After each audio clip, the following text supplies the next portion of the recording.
Shalom, selamat berjumpa lagi kepada Bapak Ibu Saudara, sahabat konsep dimanapun berada, dan yang menyaksikan diskusi Sekolah Sahabat ini secara live ataupun nanti kemudian setelah selesai live ini. Kita kembali akan belajar bersama-sama, dan kita masuk kepada pelajaran yang baru ya. Pelajaran judulnya adalah Kebenaran Zaman Ini dalam Kitab Ulangan. Dan mengawali pelajaran baru ini, kita akan mendengarkan pelajaran ringkasannya yang dibawakan oleh Pendeta Adrian Runesi dengan judul Pengantar Kitab Ulangan. Sebelum kita akan mulai, kami mengundang terlebih dahulu Pendeta Maropa Pasitorus boleh memimpin kita di dalam doa. Mari kita berdoa. Ya Tuhan Allah kami di surga, kami bersyukur untuk waktu yang Tuhan telah berikan kepada kami semua. Di malam hari ini kami bertemu kembali untuk mempelajari firman Tuhan melalui diskusi Sekolah Sahabat. Tuntunlah hati kami Tuhan untuk mengerti akan pelajaran ini, terlebih untuk melakukannya di dalam kehidupan kami. Kami menyerahkan pertemuan pada malam ini dalam tangan Tuhan. Kiranya Engkau akan berkati jaringan perangkat yang kami gunakan sehingga berfungsi dengan baik, dan pelajaran pun akan kami terima dengan baik. Hingga doa kami Tuhan, dalam nama Yesus kami berdoa. Amin. Amin. Seperti biasa, kita punya dua bagian acara. Yang pertama adalah ringkasan yang dibawakan oleh Pendeta Muda Adrian Runesi dalam beberapa menit ke depan. Dan setelah itu, kita akan berdiskusi bersama-sama. Jadi bagi sahabat konsep yang menyaksikan ini, bila mana ada tanggapan ataupun pertanyaan, silahkan tuliskan di kolom komentar. Waktu berikut ini kita berikan kepada Pendeta Muda Adrian Runesi. Baik, Shalom, selamat malam kepada sahabat-sahabat konsep dalam acara diskusi Sekolah Sahabat. Pada saat ini kita akan masuk di dalam pelajaran Sekolah Sahabat kita. Beberapa poin-poin yang akan saya sampaikan, khususnya di pelajaran kita di triwulan yang baru, kita belajar tentang kebenaran-kebenaran zaman ini dalam Kitab Ulangan.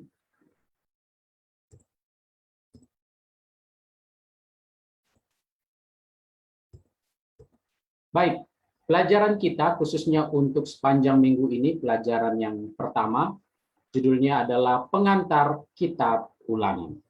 Baik, ayat intinya di dalam 1 Yohanes 4 ayat 8, barang siapa tidak mengasihi, ia tidak mengenal Allah, sebab Allah adalah kasih.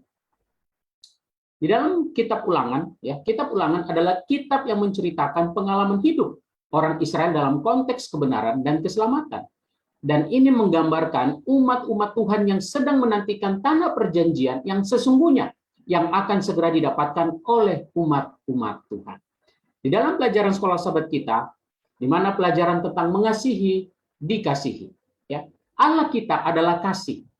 Kata-kata ini tidak mengatakan bahwa Allah mengasihi atau menyatakan kasih, atau Allah adalah sebuah manifestasi dari kasih itu. Kenapa? Karena kasih itu adalah inti dari identitas Allah kita. Dan Allah adalah kasih, tentu saja. Ini menggambarkan bahwa Allah tidak menyukai perbuatan yang jahat atau dosa. Kasihlah Tuhan Allahmu dengan segenap hatimu, dan dengan segenap jiwamu, dan dengan segenap kekuatanmu. Ulangan 6 ayat 5. Ya. Jadi Alkitab katakan bahwa kasihilah Allahmu dengan apa? Segenap hati. Segenap apa? Jiwa. Dan dengan segenap apa? Kekuatan kita. Mengasihi dan dikasih ini haruslah dilakukan bukan dengan apa? Paksaannya, tapi oleh karena apa? Ketulusan daripada hati kita.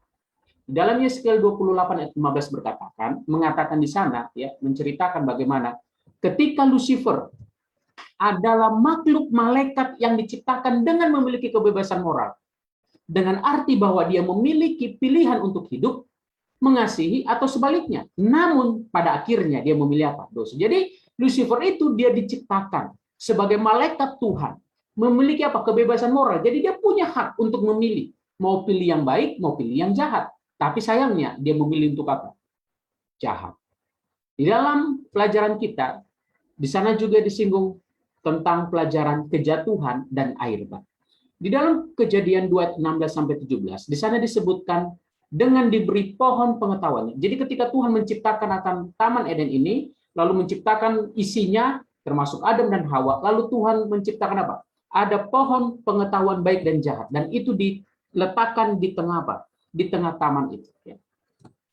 Ini mengartikan bahwa ketika Tuhan menempatkan pohon pengetahuan baik dan jahat, itu menggambarkan dan menegaskan bahwa apa? Manusia pun diciptakan dengan kebebasan apa? Untuk memilih.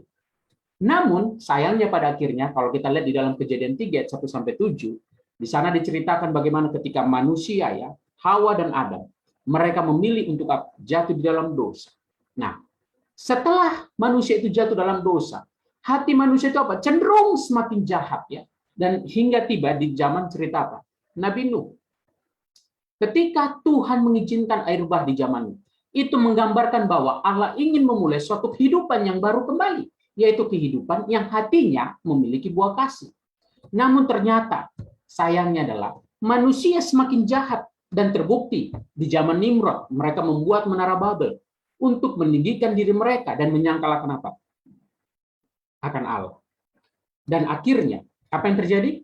Dalam cerita itu Allah menyerahkan mereka ke berbagai tempat. Panggilan Abram. Setelah Allah menyerahkan manusia pada saat itu dalam Kejadian pasal 11, lalu Allah memanggil apa? Abram di dalam Kejadian pasal 12. Nah, di dalam Kejadian 12 ayat 1 sampai 3 di sana dikatakan, Tuhan berfirman ya kepada Abram, "Pergilah ya dari negerimu dan keluargamu ke negeri yang akan kutunjukkan kepadamu. Aku akan membuat engkau menjadi bangsa yang besar." Ya, ingat janji Tuhan kepada Abram, akan membuat engkau menjadi bangsa yang besar, akan memberkati engkau dan membuat namamu masyhur, dan engkau akan jadi berkat. Dan aku juga akan memberkati orang yang memberkati apa? Engkau. Dan mengutuk orang yang mengutuki engkau. Dan oleh semua kaum di muka bumi akan mendapatkan apa? Berkat. Rasul Paulus di dalam Galatia 3, 7-9, di sana dikatakan bahwa Rasul Paulus dia menjelaskan bahwa panggilan kepada Abram atau Abraham adalah panggilan untuk menyatakan Injil kepada apa? Dunia. Sama seperti yang tadi kita sudah bacakan ya, kita sudah dengarkan ya. Tuhan akan memberkati siapa? Abram. Abram menjadi apa? Berkat bagi orang lain, ya. Dalam pola cerita Alkitab, Tuhan selalu memanggil umatnya untuk keluar dari apa? Zona kenyamanan di dalam dosa agar tidak hidup di dalam apa? Dosa lagi. Ketika Abram ya, dia tinggal di tempatnya. Tuhan suruh apa? Keluar. Supaya apa? Dia boleh menyatakan akan apa? Imannya. Nah, Tuhan juga menggunakan manusia sebagai alat juru kabar Injil untuk ke seluruh apa? Dunia. Perjanjian di sini. Setelah cerita Abraham, lalu tiba kepada cerita di zaman Musa, Tuhan mempunyai sebuah rencana yang mulia bagi umat, sehingga Tuhan menyuruh orang Israel keluar dari apa? Tanah Mesir. Tuhan menyuruh orang Israel keluar dari tanah Mesir adalah untuk menggenapi janjinya, seperti yang sudah disampaikan kepada Abraham, ya, Ishak dan juga Yakub. Tuhan menyebut Israel sebagai apa? Kamu akan menjadi harta kesayanganku sendiri di antara apa? Segala bangsa. Keluaran 19 ayat 5. Ini menyatakan bahwa orang Israel akan apa? Menjadi pusat dari apa? Perjanjian itu. Nah, maksud Allah dari kata harta kesayangan tadi, yaitu dari kata sekula, adalah bahwa orang Israel mendapat kasih karunia Allah, dan mereka akan mendapat kebenaran-kebenaran yang harus mereka turuti dan mereka bagikan kepada dunia. Melalui bangsa Israel, Tuhan ingin menunjukkan bahwa ada keselamatan yang akan diberikan kepada semua orang tanpa memandang apapun. Oleh karena apa? Keselamatan adalah kasih karunia Allah. Jadi sebenarnya Tuhan gunakan orang-orang Israel ini apa? Sebagai alat apa? Untuk menyatakan keselamatan bagi semua orang-orang yang ada pada saat itu. Kemurtadan dan hukum. Segala firman Tuhan akan kami lakukan. Di dalam Keluaran 19 ayat 8, ini yang dikatakan oleh orang-orang Israel. Namun ternyata sejarah mencatat orang Israel ini selalu jatuh kembali kepada apa? Kemurtadan dosa. Ketidaksetiaan umat Tuhan selalu terulang kembali. Setiap saat mereka mengatakan akan mengikuti, tapi sayangnya malah mereka apa? Selalu diingkari. Ya, mereka selalu bilang, ya Tuhan kami akan ikuti, kami berjanji, kami sepakat. Tapi sayangnya mereka selalu lagi apa? Jatuh di dalam dosa. Oleh karena itu, maka Tuhan mendidik orang Israel di padang pasir selama 40 tahun. Dan pada saat ini juga manusia pun seringkali gagal untuk taat kepada Tuhan, yaitu gagal untuk percaya kepada apa yang Tuhan sudah katakan. Manusia, kita saat ini sebagai umat-umat Tuhan, berulang kali melihat keajaiban atau mukjizat Tuhan. Tapi sayangnya ya, manusia seringkali berulang kali melawan juga kepada Tuhan dengan menunjukkan sikap tidak mau menurut firman. Sebagai kesimpulan dari pelajaran sekolah sahabat kita. Yang pertama, saat ini manusia dihadapkan pada pertentangan antara kasih dan juga dosa. Seperti orang Israel sebelum masuk Kanaan, 40 tahun mereka di padang pasir, mereka dididik oleh Tuhan. Begitupun sekarang umat Tuhan, dididik di tempat di dunia ini melalui peristiwa 7 sangkakala, dan kita tahu kita sudah tiba pada peristiwa sangkakala yang ke-7. Supaya manusia ya, umat-umat Tuhan ada pertobatan. Di dalam kitab Ulangan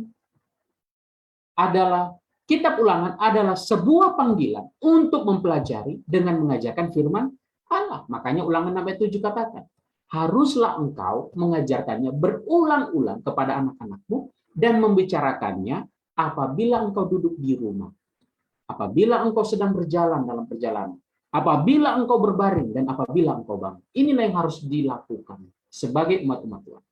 Harus berulang-ulang kali kita sampaikan kebenaran firman Tuhan itu kepada anak-anak kita, kepada saudara kita, kepada pasangan kita, kepada semua umat-umat Tuhan. Supaya apa? Supaya kita memiliki pertobatan yang sejati. Tuhan memberkati kita. Amin. Terima kasih banyak Pendeta Adrian untuk pemaparan yang sudah diberikan. Sekarang kita tiba kepada diskusi. Ini ada pertanyaan. Pertanyaan yang pertama adalah, kenapa Musa perlu mengulangi ya? Kira-kira waktu itu apa pertimbangannya sehingga harus diulangi lagi ya, sehingga ada buku ulangan. Dan mungkin aplikasinya buat kita sekarang gitu ya. Kepada Pendeta Adrian terlebih dahulu. Baik, terima kasih. Kenapa kok Musa mengulangi lagi? Ya kita tahu di kitab Keluaran sudah disebutkan, kok diulangi lagi di kitab Ulangan. Kan kita lihat isinya pun hampir-hampir sama ya. Maka mungkin di kitab Ulangan nanti ya isinya pun hampir sama, walaupun nanti ada penekanan lagi. Kenapa selalu diulangi? Lihat, orang Israel ini sedang dididik ini. Di padang gurun ini ya, di padang Sinai ini. Mereka dalam perjalanan mereka dididik. Tapi seringkali mereka jatuh terus dalam dosa. Makanya diulang-ulangi. Begitupun saat ini. Kenapa? Manusia itu punya memang sudah nalurinya saat ini karena sudah jatuh dalam dosa, sering lupa. Kadang-kadang kita mungkin tahu tapi ya jadi ya sengaja dilupakan. Makanya selalu diulangi. Contoh, pelajaran sekolah sahabat kita ini. Kenapa gereja kita selalu mengulang-ulangi? Kan pelajaran ini setiap beberapa waktu, setiap beberapa tahun diulangi lagi pelajarannya. Walaupun nanti ada mungkin pelajaran lain ditambahkan ya, atau mungkin dari sudut pandang yang lain, tetapi tentunya untuk kebenaran untuk kita. Kenapa harus selalu diulangi? Karena manusia itu sifatnya adalah selalu melupakan. Makanya harus diulangi supaya diingat terus dengan kebenaran firman Tuhan. Terima kasih. Baik, terima kasih Pendeta Adrian. Nah, ini ada pertanyaan yang lain. Tapi apa Pendeta Pardosi masih... Oke, kita ke pertanyaan berikut dulu ya. Ya, boleh. Ya, Pendeta Pardosi, sekalian pertanyaan kedua, Pendeta. Yang pertama tadi, kenapa kira-kira Musa harus pulangin itu? Kan udah dikasih tahu sebelumnya. Lalu yang kedua, tentang cerita Lucifer tadi. Kan Tuhan Maha tahu. Tuhan pasti tahu Lucifer akan berontak. Nah, sebelum berontak, kenapa Tuhan nggak cegah? Dan mungkin setelah berontak, kenapa Tuhan tidak langsung selesaikan? Mungkin boleh dijawab, Sir. Silakan. Baik, pertanyaan yang pertama adalah, jangan lupa saudara-saudara, Musa ini sedang berbicara kepada generasi baru dari Israel. Ini bukan generasi yang keluar dari Mesir, bukan. Generasi yang keluar dari Mesir itu sudah mati semua. Seperti yang dikatakan oleh Tuhan kepada Musa, 20 tahun ke atas itu meninggal semua di padang belantara. Jadi ini generasi yang baru ini. Yang waktu Tuhan membuat perjanjian di Gunung Sinai itu masih kecil-kecil semua ini. Betul nggak ya?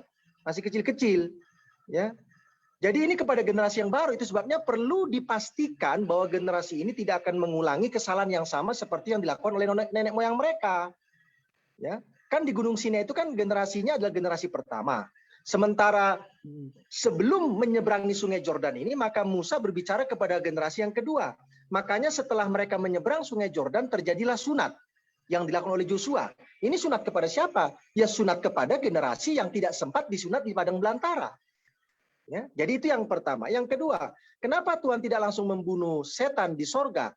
Jawabannya adalah kalau setan dibunuh, maka apa yang akan dilihat oleh malaikat-malaikat lain yang sudah terpengaruh oleh perkataan setan bahwa Allah itu kejam, Allah itu diktator, Allah itu menuntut penurutan dengan semena-mena, itu akan menjadi benar.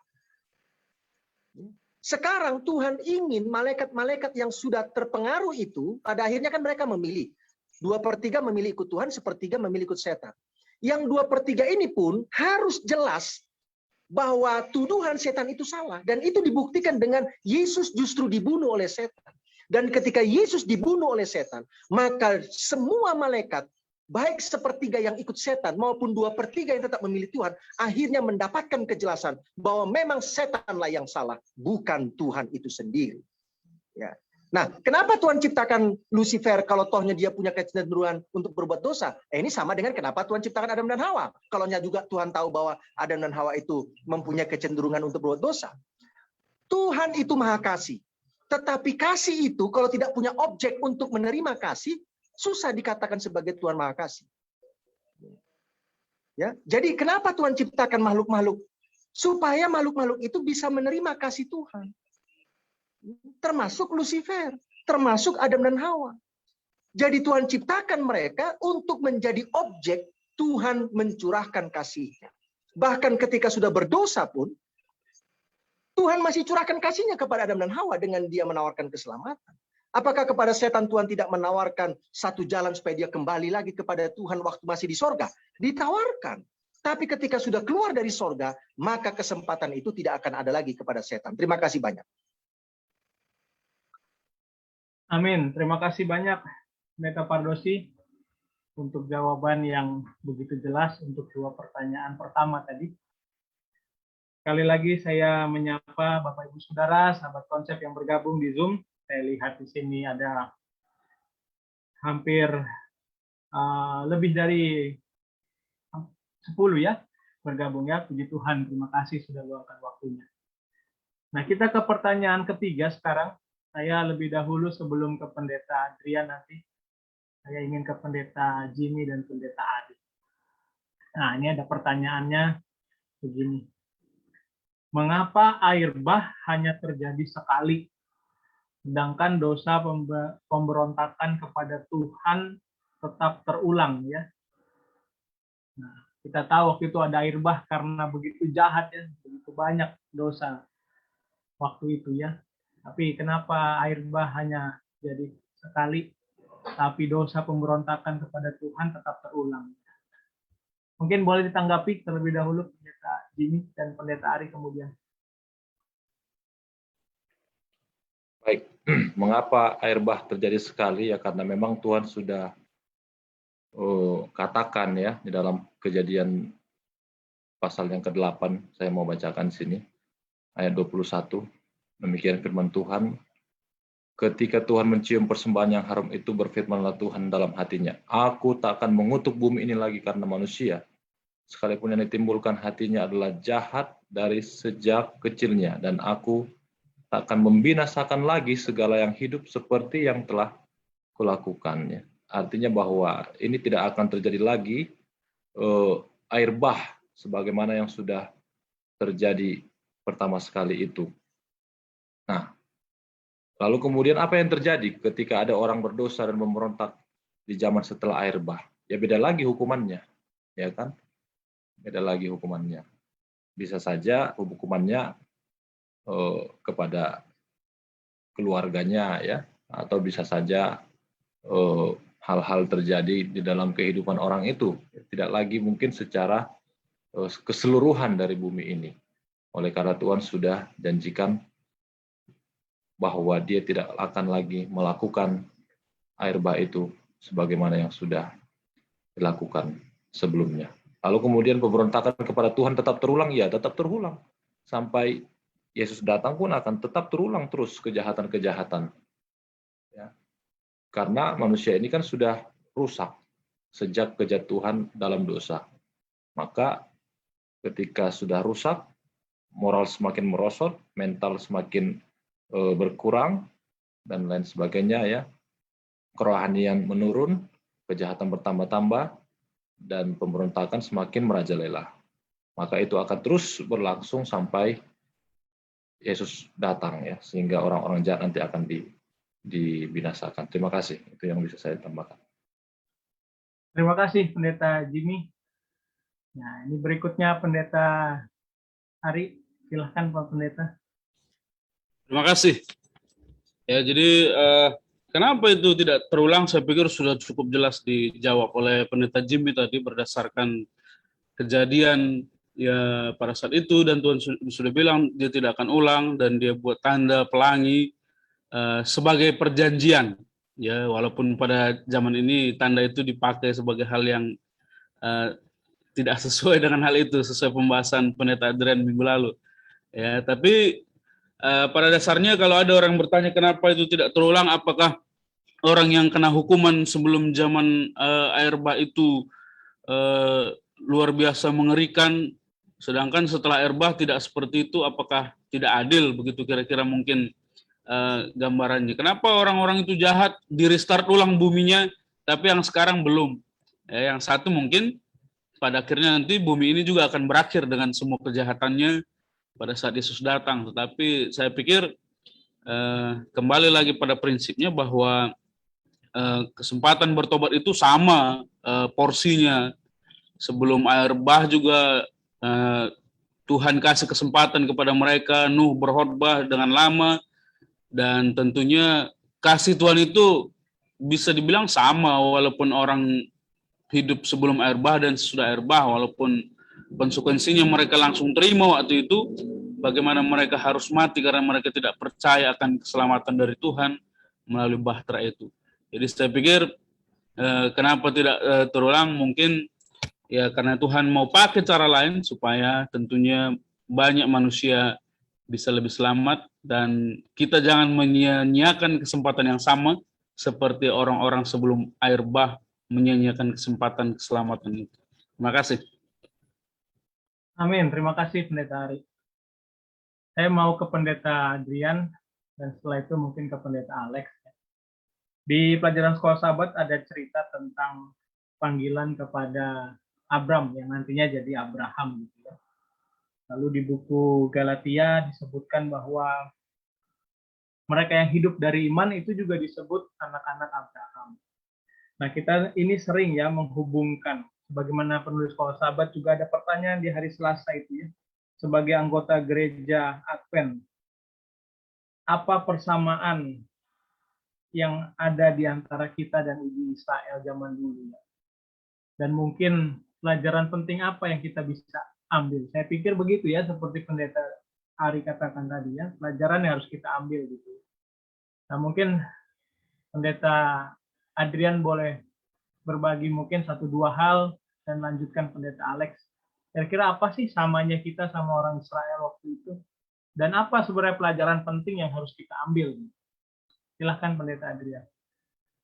Baik, persamaan kita adalah kalau untuk saat ini yang buruknya, persamaan yang buruknya ini, kita ini sama-sama kadang-kadang suka lupa karena tidak percaya sama Tuhan, ya. Itu persamaan yang buruknya, ya. Artinya ada dosa, sama-sama berdosa. Tapi persamaan sebagai tugas yang mulia, khususnya dalam hal kebenaran, persamaan kita adalah Tuhan memilih orang Israel itu kan Tuhan sudah persiapkan mereka sebagai apa? Menjadi contoh, yang menjadi pola bagaimana proses keselamatan itu, dan mereka juga Tuhan tugaskan sebagai apa? Menjadi alat untuk apa? Menyiarkan akan kabar kebenaran itu kepada semua orang yang ada pada saat itu. Bagaimana dengan kita? Kita pun begitu. Makanya kan Alkitab katakan kamu adalah apa? Bangsa yang terpilih, imamat yang rajani, umat kepunyaan Allah, ya, yang untuk apa? Menyatakan setiap kebenaran-kebenaran firman Tuhan. Jadi apa persamaannya? Persamaannya adalah kita sama-sama apa? Harus sama-sama menyatakan, menyampaikan kebenaran itu kepada setiap apa? orang. Cuman sayangnya dulu orang Israel, kita lihat ya, Tuhan pilih secara bangsa khusus hanya mereka sebagai bangsa ya. Tapi kali ini karena akibat dosa mereka yang seperti itu, ya cukup sampai di situ. Kali ini apa? Semua kita adalah apa? Disebut sebagai bangsa Israel ya, imamat yang rajani. Terima kasih. Terima kasih Pendeta Adrian. Kita langsung ke Pendeta Alex. Silakan Pak Pendeta Alex. Baik, selamat malam dan selamat berjumpa lagi sahabat-sahabat konsep. Sehubungan dengan pelajaran sekolah sahabat kita dari peristiwanya di Kejadian 11, persamaan apa yang bisa didapati ketika kita bisa berbicara mengenai bangsa Israel di zaman itu dan dalam penetapannya di Abraham sebagai bangsa yang dipilih dengan kita yang sekarang. Kalau ngomongin persamaannya, saya melihatnya Tuhan masih sama-sama mengasihi bangsa yang mau mempunyai pola iman. Nah, jadi pola imannya bangsa Israel dengan pola imannya kita sekarang itu harus sama. Karena Tuhannya sama. Nah, ketika pola ini dimiliki oleh setiap insan yang mengaku bahwa Tuhan adalah satu, Tuhan adalah Esa, Tuhan adalah yang perlu disembah, maka dia mempunyai kasih karunia yang sama. Sehingga judul dari pelajaran sekolah sahabat kita ini membawa sebuah pemahaman bahwa Tuhan mengasihi umatnya dari dulu sampai sekarang. Nah, polanya panggilan Abram kepada Abraham ini kan kita bisa belajar. Dengan peristiwanya bagaimana Abraham ini dikasih oleh Tuhan berulang kali sampai kepada hasil dia menjadi bapak orang percaya dan dari benihnya dia. Dalam buku pelajaran sekolah sahabat kita kan ada buku perjanjian yang kita pelajari dan itu ceritanya banyak sekali yang diceritakan oleh Abraham. Nah, dalam pola ini saya melihat panggilan Abraham ini memberikan sebuah pemahaman bagi kita bahwa Tuhan mengasihi. Mengasihi siapa? Anak-anak Abraham yang adalah bahasa rohaninya kitalah mempunyai pola iman yang sama seperti Tuhan berikan kepada Abraham pada waktu. Jadi polanya Abraham beriman ini yang perlu kita lihat menjadi sebuah persamaan. Mungkin itu yang saya bisa lihat pendeta hari ini. Amin. Terima kasih Pendeta Alex. Jadi tadi pertanyaannya mungkin langsung ke Pendeta Pardosi ya. Tadi di sekolah sahabat kan ada cerita hubungan Abraham dengan kita sekarang dibandingkan dengan orang Israel waktu itu.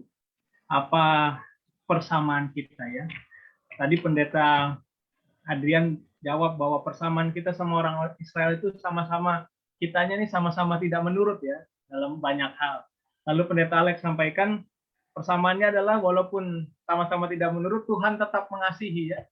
Nah, mungkin Pendeta Pardosi bisa berikan lagi kira-kira apa sih persamaannya dan mungkin apa perbedaannya ya. Kalau tadi Pendeta Adrian dan Pendeta Alex, yang satu bilang manusia nggak menurut tapi Tuhan tetap mengasihi, kok kelihatannya kayak enak sekali ya. Walaupun kita nggak turut, Tuhan tetap aja bolak-balik mengasihi. Kira-kira bagaimana, Sir? Baik, terima kasih ya. Jadi sebenarnya persamaannya banyak, perbedaannya juga banyak. Salah satu perbedaannya itu adalah ya kita nggak ada lagi mana yang nggak turun Sabat, turun dari Minggu sampai Jumat, itu kan kita nggak ada. Kita nggak ada lagi yang namanya batu yang mengeluarkan air secara fisik selama 40 tahun. Walaupun secara prakteknya tetap sama, Tuhan juga mensuplai kebutuhan hidup kita selama kita di dunia ini menunggu kedatangan yang kedua kali. Perbedaannya yang lain, kita tidak melihat secara fisik tentang kemuliaan Tuhan, yaitu tiang awan, tiang api, dan lain sebagainya. Melihat tampilan kemuliaan Tuhan di Gunung Sinai, kita kan tidak melihat lagi secara fisik sekarang. Tetapi kita mengetahui bahwa hadirat Tuhan itu hadir, khususnya ketika kita datang beribadah di gereja dan lain sebagainya. Jadi kalau mau dicari persamaan dan perbedaan itu banyak. Tetapi yang menjadi menarik ini begini, ya. Israel ini mereka melihat itu semua secara fisik. Tangan Tuhan itu betul-betul terjadi secara fisik dan apa yang mereka lihat itu super dahsyat gitu. Bagaimana membelah laut gitu. Ya, apa Pendeta Mudariki pernah lihat Tuhan membelah laut di depan mata kita gitu kan? Kan belum pernah ya. Belum pernah gitu. Mujizat sih ada, tapi saya bilang tadi super dahsyat gitu loh. Kenapa super dahsyat? Laut terbelah segitu gedenya, laut merah itu bisa terbelah begitu, bagaimana caranya? Kan kita. Tapi saya mau tanya, apakah dengan Israel melihat laut terbelah begitu terus tiba-tiba mereka itu menjadi takut akan Tuhan dan mengasihi Tuhan? Kayaknya enggak juga. Maknanya apa? Tidak selamanya mujizat super dahsyat itu akan membuat saudara menjadi benar-benar mengasihi Tuhan. Enggak selamanya juga. Ya. Karena apa? Karena ini di sini sebenarnya mindset ini. Mujizat kecil saja kalau memang kita betul-betul mengasihi Tuhan itu sudah cukup buat kita. Sudah cukup. Tapi kalau mindsetnya memang tidak normal, segede apapun mujizat yang Tuhan buat sama kita, tetap saja kita akan tetap tidak mau mengikut. Karena di sini persoalannya itu. Ya. Jadi inilah yang harus membuat kita belajar dari pengalaman Israel. Mindset ini. Entah ada mujizat atau tidak, kita akan tetap mengasihi Tuhan. Entah ada mujizat atau tidak, kita akan tetap menurut Tuhan sebagai bukti bahwa kita mengasihi Tuhan. Jadi itulah yang saya bisa paparkan dari pertanyaan ini. Terima kasih banyak. Sampai ketemu kembali oleh karena saya akan melayani di tempat yang lain. Biarlah itu jadi closing statement saya. Terima kasih banyak. Amin. Terima kasih banyak Pendeta Fardusi ya. Itu saya pikir hal yang pentingnya apa yang kita bisa ambil sekarang ya. Apa mungkin masih ada pertanyaan? Oh, ada satu pertanyaan masuk ya. Pertanyaannya begini. Mungkin ke Pendeta Adrian dulu ya. Apa yang menjadi pelajaran penting dari kitab Ulangan ini ya? Mungkin satu aja Pendeta. Nanti kita gantian ke Pendeta Matias. Kira-kira menurut Pendeta Matias apa yang penting dari sini? Menurut Pendeta Adrian apa yang penting? Walaupun tadi sudah disampaikan ya. Tapi ini ada pertanyaan masuk, jadi kita harus tanggapi pertanyaan ini ya. Menurut Pendeta Adrian apa yang penting sekali dari pelajaran kitab Ulangan ini? Silahkan Pak Pendeta. Terima kasih ya. Kalau pelajaran kita ini kan dikatakan judul pelajaran pertama adalah pengantar kitab Ulangan. Tapi apa yang penting dari pelajaran kita khususnya dari kitab Ulangan? Ternyata kitab Ulangan ini adalah pelajaran yang penting di mana kebenaran firman Tuhan itu sangat penting sekali untuk diulangi setiap saat. Diulangi. Kenapa? Karena dari generasi ke generasi kita tuh seringkali apa? Lupa. Ini kan kita ini generasi ke generasi sering lupa. Mungkin orang Advent yang dulu contoh lah ya, sudah tahu oh aturannya begini, lalu nanti agak lupa, diingatkan lagi, diulang lagi ke generasi-generasi. Jadi begitu pentingnya Tuhan menjaga apa? Kebenaran firman Tuhan itu kepada umat-umatnya. Bagaimana cara Tuhan menjagakan kebenaran itu? Selalu diulangi dengan apa? Setiap perintah-perintah firman. Dan bukan hanya kitab Ulangan, bahkan nanti kita lihat juga contoh di kitab-kitab selanjutnya ya. Apa yang dikatakan di kitab Keluaran, Ulangan, Kejadian, nanti pun ada juga di Perjanjian Baru. Itu kan diulangi juga sedikit demi sedikit. Supaya apa? Kita selalu ingat. Jadi apa yang penting? Adalah kebenaran firman Tuhannya yang penting harus diulangi setiap saat. Terima kasih. Terima kasih Pendeta Adrian. Pengulangan ya, itu yang pentingnya pengulangan. Pendeta Matias, apa yang menurut Pendeta Matias penting selain pengulangan tadi ya? Baik, terima kasih banyak untuk pertanyaannya. Jadi itu dilihat dari pemateri kita, Pendeta Muda Adrian, dilihat bahwa kebenarannya diulang-ulangi. Tapi saya melihat di sini dari sisi yang berbeda, bahwa dalam hal ini, walaupun ini kitab Ulangan, tapi hanya satu di sana, Allah tidak pernah berubah. Dengan perbuatan yang dahsyat, kasihnya kepada umat Israel. Sementara pelajaran yang kedua adalah, manusia atau generasi Israel ini berubah terus. Walaupun sudah diulang-ulangi kebenaran itu, Tuhan tunjukkan mujizat yang dahsyat apapun itu, tetapi itu sepertinya tidak merubah mereka untuk apa? Sungguh-sungguh mengasihi Tuhan. Jadi dalam hal ini, dalam kitab Ulangan yang boleh saya dapati, Allah tidak pernah berubah, tapi manusia sering berubah dengan kondisi-kondisi tertentu ya. Ketika ada mujizat, mereka seperti ingat Tuhan. Ketika tidak ada, mereka lupakan Tuhan. Jadi pelajaran yang paling penting adalah Allah kita tidak pernah berubah ya, baik dari kitab pertama sampai kitab Ulangan dan bahkan sampai nanti selama-lamanya Allah itu tidak pernah berubah. Terima kasih. Amin. Terima kasih Pendeta Matias ya. Allah tidak pernah berubah ya. Dan itu akan selalu seperti itu. Karena Tuhan itu baik, Tuhan penuh kasih, dan Tuhan selalu mengasihi umat manusia ya. Baiklah, kita sudah berdiskusi lebih dari 35 menit. Dan kami sangat bersyukur Bapak Ibu Saudara sudah boleh bergabung, belajar bersama-sama, meluangkan waktunya. Kami sangat menghargai. Terima kasih untuk respon dan tanggapan yang diberikan, pertanyaan-pertanyaan yang sudah masuk. Saya meyakini ya, bahwa ada banyak hal baik yang kita bisa dapatkan dari diskusi kita di malam hari ini. Sebelum kita menutup diskusi kita akan lebih dahulu mendengarkan closing statement ya, kembali closing statement dari Pendeta Adrian Gunesi. Silahkan Pak Pendeta. Baik, pelajaran sekolah sahabat kita menyinggung tentang percaya dengan ketaatan. Jadi kalau pelajaran kita katakan bahwa kalau kamu percaya kepada Tuhan, berarti kau harus taat. Artinya kalau kamu taat kepada firman Tuhan, berarti itulah bukti bahwa kau percaya kepada siapa? Tuhan. Makanya Alkitab katakan, 1 Yohanes 2 ayat 3 dan 4 katakan, dan inilah tandanya bahwa kita mengenal Allah, yaitu jika kita menurut perintah-perintahnya. Jadi kalau saya bilang saya mengenal Allah, saya harus menurut apa? Perintahnya. Dan barang siapa berkata aku mengenal dia, tapi tidak menurut perintahnya, ia adalah seorang pendusta. Dan di dalamnya tidak ada apa? Kebenaran. Makanya di dalam 1 Yohanes 2 ayat 6 dikatakan, ya 1 Yohanes 2 ayat 6, barang siapa mengatakan bahwa ia ada di dalam dia, ia wajib sama seperti Kristus hidup. Jadi kalau kita bilang saya percaya kepada Tuhan, oh saya percaya, tapi kita nggak mau taat, ya sama saja. Itu berarti tidak apa? Tidak sungguh-sungguh percaya. Yohanes 14 ayat 15 katakan, jikalau kamu mengasihi aku, kamu akan menurut perintahku. Nah, makanya Yakobus 4 ayat 17 dikuatkan lagi. Jadi kalau seorang tahu bagaimana dia harus berbuat baik, tapi dia tidak lakukan, maka ia apa? Berdosa. Jadi, kalau kita katakan bahwa saya percaya kepada Allah, saya harus apa? Taat juga kepada siapa? Allah. Dan ketika saudara dan saya taat kepada Allah, itulah bentuk bukti bahwa saudara percaya sungguh-sungguh kepada Allah. Tuhan memberkati.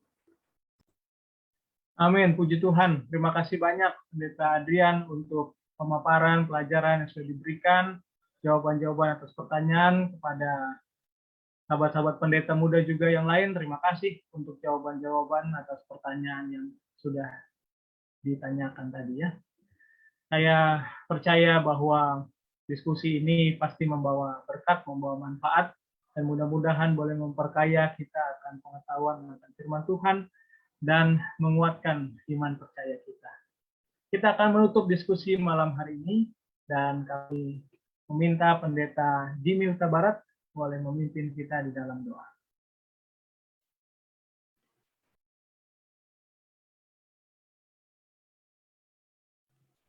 Mari kita berdoa. Ya Tuhan Allah, Bapa kami yang bersemayam dalam kerajaan sorga, pada malam hari ini kesempatan yang indah Kau berikan bagi kami, tim konsep dan juga sahabat-sahabat konsep yang sudah menyaksikan, baik via live Facebook maupun nanti di YouTube, untuk belajar pendalaman tentang pelajaran sekolah sahabat. Ya Tuhan, bagaimana kami diingatkan kembali untuk meyakini bahwa Tuhan adalah sumber kasih dan selalu menyediakan kasih setiap saat bagi kami, sehingga dengan demikian kami pun harus datang untuk menurut setiap apapun yang Tuhan sudah perintahkan. Kiranya pelajaran ini akan kami ingat terus di dalam menjalani kehidupan kami, sehingga kami dapat bertumbuh di dalam kerohanian melalui pelajaran dari kitab Ulangan, dan satu minggu ini pengantar dari kitab itu. Dan kami bisa mendalaminya untuk kami bawakan hari Sabat, dan kami semakin mengerti apa maksud Tuhan untuk memberikan kepada Musa ilham menuliskan kitab Ulangan ini, menjadi pengulangan kepada bangsa Israel, dan bukan hanya mereka, bagi kami juga yang hidup di zaman akhir, untuk tetap mengasihi Tuhan dengan segenap hati, segenap jiwa, segenap tenaga, untuk tetap melakukan 10 hukum sebagai standar yang harus diikuti oleh setiap umat Tuhan. Berkatilah kiranya Pendeta Adrian Runesi sudah memaparkan, kiranya Engkau berikan berkat dari surga dalam kehidupan, pelayanan, dan juga rumah tangga. Berarti kami juga semuanya dan sahabat konsep yang menyaksikan, kiranya kami dapat bertemu kembali di minggu depan untuk melanjutkan pembahasan kami dalam pelajaran sekolah sahabat. Inilah doa kami ya Tuhan, sertai kami sepanjang malam hari ini di dalam nama Yesus kami berdoa. Amin. Amin. Sekali lagi kami mengucapkan terima kasih kepada sahabat konsep yang telah bergabung. Demikian diskusi kita malam hari ini. Kita ketemu lagi di minggu depan di waktu dan jam yang sama. Terima kasih, Tuhan memberkati kita semua. Amin.